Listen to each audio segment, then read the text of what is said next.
வந்த வினையும் வருகின்ற வல்வினையும் கந்தன் என்று சொல்லிட கலங்கிடுமே செந்தில் நகர் சேவகா என்று திருநீறு அணிபவருக்கு மேவ வராதே வினை. Welcome back to our channel பெண்ணே உன்னோடு. எஸ், இன்னைக்கு நம்மளுடைய பதிவு எதை பத்தினது அப்படின்னா முருகனுடைய சஷ்டி விரதத்தை பத்தினது. இந்த பதிவை வழங்குறதுக்கு அருள் கொடுத்த அந்த முருகப்பெருமானுக்கு கோடான கோடி நன்றி சொல்லிட்டு வாங்க ஃபர்தரா டிலே பண்ணாம வீடியோக்குள்ள போகலாம். இந்த சஷ்டி விரதத்துல எடுத்துக்கிட்டோம் அப்படின்னா 2 முறை இருக்கு. வளர்பிறை சஷ்டி விரதம், தேய்பிறை சஷ்டி விரதம்.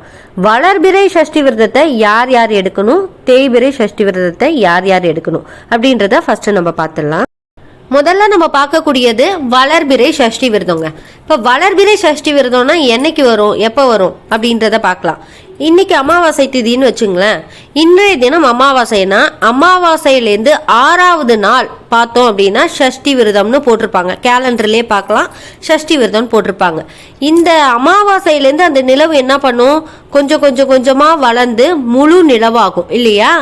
இந்த நாட்களில் வரக்கூடிய சஷ்டியை யார் யார் எடுக்கணும் அப்படின்னா, வாழ்க்கையில் முன்னேறணும், ஒரு தொழில் தொடங்கியிருக்கணும், அது வளர்ச்சி அடையணும், வீடு கட்டி பாதியிலே நிற்கிது, சரி வர முடியல, அவங்க வீடை முழுசாக முடிக்கணும், ஒரு திருமண தடையாக இருக்குது, அவங்களுக்கு திருமணம் நிறைவேறணும், வாழ்க்கையில் கணவன் மனைவிக்குள்ளே ஏதோ ஒரு பிரச்சனை இருந்துகிட்டே இருக்குது, அது சரியாகணும், இல்லை எங்களுக்கு வேலை கிடைச்சிருச்சு, ப்ரொமோஷன் வேணும், இந்த மாதிரி எந்த வளர்ச்சியை நோக்கி போகக்கூடிய எதுவாக இருந்தாலுமே இந்த வளர்பிறையில் இருக்கக்கூடிய சஷ்டி விரதத்தை ஆரம்பிச்சுக்கணும். ஃபஸ்ட்டு இதை ஆரம்பிச்சுக்கலாம். அதுக்கு அடுத்தது எத்தனை நாள் எடுக்கணும், எப்படி பண்ணுன்றத பின்னாடி பார்க்கலாம் வாங்க. இப்போ முதலாவதாக பார்க்கக்கூடிய வளர்பிறை சஷ்டி விரதம் யார் எடுக்கணும், என்னைக்கு எடுக்கணும் எல்லாமே பார்த்துட்டோம். அடுத்ததாக பார்த்தீங்க அப்படின்னா தேய்பிறை சஷ்டி விரதம். தேய்பிறை சஷ்டி விரதம் எப்போ வரும் அப்படின்னா பௌர்ணமியிலேருந்து 6வது நாள் இல்லையா. பௌர்ணமியிலேருந்து 6வது நாள் வந்து பார்த்தீங்கன்னா சஷ்டி திதி. கேலண்டர்லேயே பார்க்கலாம், நம்ம சஷ்டின்னு போட்டிருக்கோம். அன்னைக்கு நம்ம வந்து இந்த விரதத்தை வந்து ஆரம்பிச்சுக்கணும்.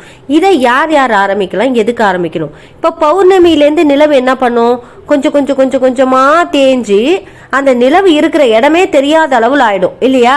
அப்போ இதுலேருந்தே நம்ம தெரிஞ்சுக்கணும் யார் யார் இந்த விரதத்தை எடுக்கலாம் அப்படின்னு.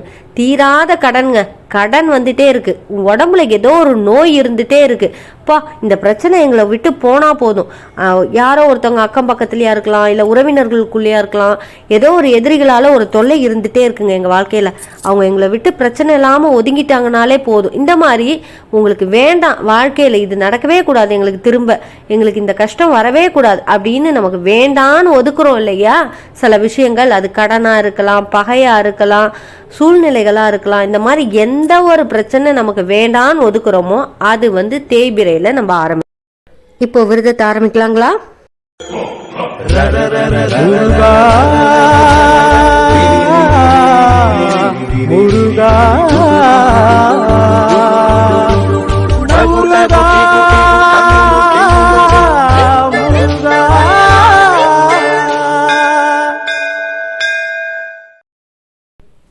இன்னைக்கு யார் விரதம் ஆரம்பிக்கிறீங்களோ அவங்க காலையிலே ஏஞ்சி தலைக்கு குளிச்சிடணும். தலைக்கு குளிக்க முடியாது, காலையில் உடல்நிலை சரியில்லைங்கிறவங்க பார்த்துக்குங்க. மற்றபடி எல்லாருமே காலையில் ஏஞ்சி தலைக்கு குளிச்சுட்டு உங்கள் வீட்டில் இருக்கக்கூடிய முருகன் படத்துக்கு தொடச்சி மஞ்சள் குங்குமம் வச்சுட்டுங்க. முடிஞ்சவங்க தாமரை பூ கிடைச்சதுன்னா சிறப்பு, இல்லையா வெள்ளை நிற மலர்கள் இருந்தது அப்படின்னா ரொம்பவே சிறப்பு.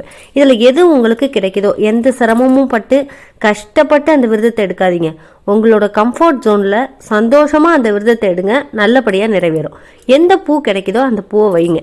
அதுக்கு அடுத்தபடியாக உங்கள் பூஜை அறையில் மஞ்சளும் கொஞ்சம் கல் உப்பும் கலந்து தண்ணியை தெளித்து தொடச்சிடுங்க. கீழே தரையாக இருந்ததுன்னா ரைட்டு ஓகே, இல்லை எங்களுக்கு வந்து கபோர்டு மாதிரி வச்சுருக்கோம், இப்படி எந்த இடமோ ஒரு இடத்துல நம்ம இப்போ கோலம் போடணும், இல்லை மனைப்பலகை வச்சுருந்தீங்க அப்படின்னா ரொம்பவே சிறப்பு. இப்போ ஸ்க்ரீனில் தெரியுது இல்லைங்க, இதுதான் வந்து ஷட்கோண கோலம்னு சொல்லுவாங்க. முருகனுக்காகவே உள்ள கோலம் வந்து ஷட்கோண கோலம். இப்போ கோலம் போட்டாச்சு, அதில் ஏற்ற வேண்டிய நெய் தீபத்தை தயார் பண்ணி வச்சுக்கலாம். நெய் தீபம் ஏற்ற முடியாது அப்படிங்கிறவங்க நல்லெண்ணெய் பயன்படுத்திக்கலாம். இப்போ எல்லாமே நமக்கு தயார் நிலையில இருக்கு. அடுத்ததான் நம்ம பண்ண வேண்டியது என்ன, நம்ம முருகன்கிட்ட என்ன உங்களுடைய வேண்டுதலோ அதை மனமுருகி கண்ணீர் விட்டு அவர் பாதத்துல சமர்ப்பிச்சிடுங்க. இதுக்கப்புறம் அந்த விஷயத்தை பத்தி கவலைப்படுறதோ வேதனைப்படுறது அப்படி எதுவுமே இல்லாம இந்த விஷயம், இந்த கவலை நமக்கு இன்றோட தீந்துடும், இந்த விரதம் முடிக்கும் போது இந்த பிரச்சனையிலேருந்து நான் முழுசா வெளில வந்துடுவேன் அப்படின்ற பரிபூர்ண நம்பிக்கையோட முருகன்கிட்ட உங்களோட கோரிக்கையை வச்சு பூஜை செய்ய ஆரம்பிக்கலாம். கந்த சஷ்டி கவசம் தெரியும் அப்படிங்கிறவங்க கந்த சஷ்டியை சொல்லி இந்த பூஜையை நல்லபடியாக நிறைவேற்றலாம்.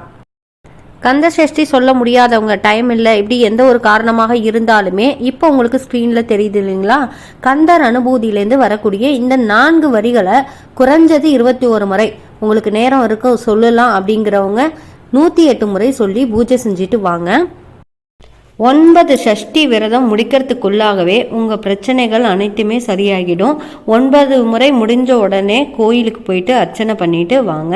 கண்டிப்பாக உங்களோட வேண்டுதல் நிறைவேறும் அப்படிங்கிறதுல எந்த விதமான சந்தேகமும் கிடையாது. முருகன் அருள் உங்களுக்கு பரிபூர்ணமாக கிடைக்கணும்னு நானும் வேண்டிக்கிறேன். தேங்க்யூ ஸோ மச் ஃபார் வாட்சிங் அண்ட் கீப் சப்போர்ட்டிங். இந்த சேனல் பிடிச்சிருந்தது அப்படின்னா ப்ளீஸ் சப்ஸ்கிரைப் பண்ணுங்கள். உங்களுக்கு பிடிச்சவங்களுக்கு ஷேர் பண்ணுங்கள். தேங்க்யூ.